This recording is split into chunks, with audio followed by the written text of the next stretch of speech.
We are held responsible for every action, thought, and feeling, which is to say, for every intention. It is, therefore, wise for us to become aware of the many intentions that inform our experience, to sort out which intentions produce which effects, and to choose our intentions according to the effect that we desire to produce.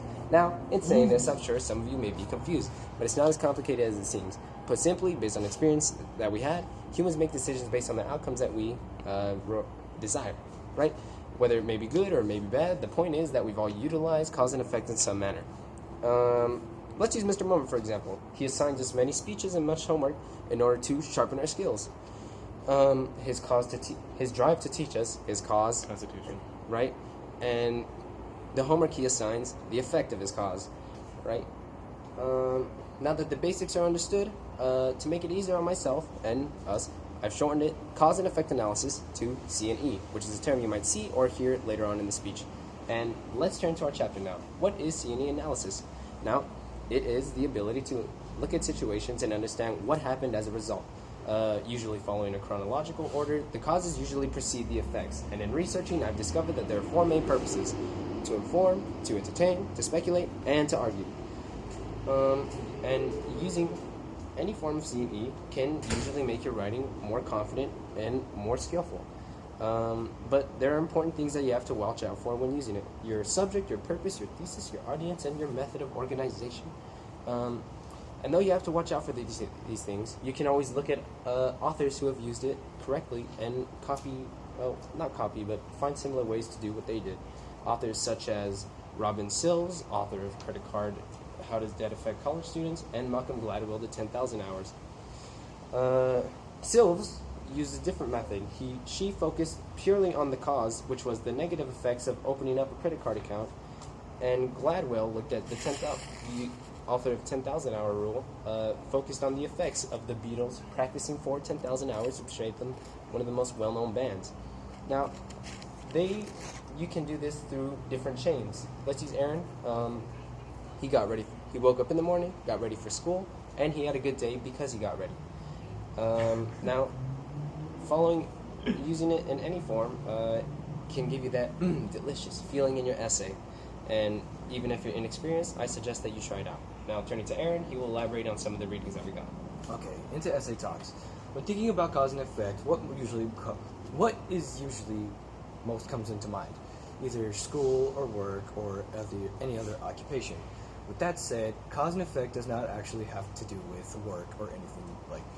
As far as work goes, it can be anywhere. It can be anything. It could be any action. It could be any end result. That's what cause and effect is, essentially. Now, using cause and effect in an example we can use is by thinking about Google. Google is our best creation yet, as far as in technology. Now, the use of Google has gone up quite extensionally ever since it's been made. It's one of the most popular things on the internet that we can use as far as internet. Anyways, so as we created Google, the people that are in danger nowadays are our younger generation. Now, in this case, the younger generation, their attention span has gone down from almost none to almost none. With that said, the cause in this case would be Google being made, and the effect would be the attention span and our ability to read long passages in a certain amount of time. Now, on to real life applications. As human beings, we experience cause and effect daily frequently in our daily lives. From deciding whether to go to this restaurant or go to that restaurant, getting up in the morning, or deciding what to think or say. Cause and effect is everywhere. An example we can use to compare cause and effect to real life is by using Newton's laws of motion, particularly his third law of motion, which states that every action has an equal and opposite reaction. With that said, in a conversation with cause and effect, cause and effect can go in any direction, depending on what the topic is or what the action is. The end result of the other person's the end result would be whatever the person's final action would be, such as if two people were talking about sports, one person were to talk about how one sport is superior than the other sport, the effect would be whatever the other person would do or say. Now, I turn to Daniel Miramontes as he continues with real-world application, how we can use cause and effect in real world. Last real world application is when, say, you're trying to multitask. You can't multitask. People try to do homework, listen to music, and text their friends all at the same time, right? And that just turns in poor quality work. The cause is trying to multitask, doing all these things at the same time. The effect is poor quality work. Now let's go on to summarize what we all talked about. Andy talked about what cause and effect is and how it works. Aaron went on to talk about a little bit how it works, and then he said real-world applications.